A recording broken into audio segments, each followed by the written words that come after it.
excuse the terrible video, but I wanted to just show you how I put together my pineapple. Now I'm doing the scrappy version of the pineapple, so I wanted to show you that because I wanted to show you that it's totally random. It's not, there's no pattern to it, or it's actually very intentional that there's no pattern to it. And I wanted to show you how I did that. So it looks kind of complicated, but what I did was I took my corner pieces. Now those corner pieces are the ones that have white and a color.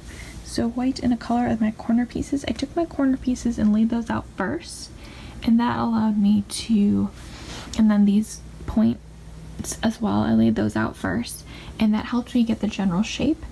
And then I just started placing my pieces, and as you can see, I literally just turned these, and you can see if I turn it like that, it looks just fine.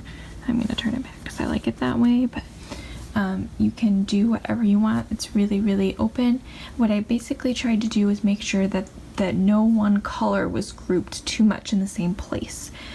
So I kind of spread it out a little bit, and then I played with placement a little bit more, and now I'm going to start piecing these.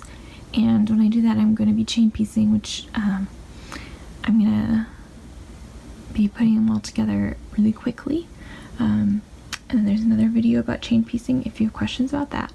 But I'm going to chain piece this whole bit, and as you can see, I'll then be adding a couple of rows down each side of just white blocks.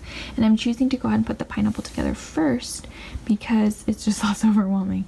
So I'm actually stringing together just the plain white blocks separately, and then I'll do this pineapple separately as well, and then put it all together, and I'll have my quilt top.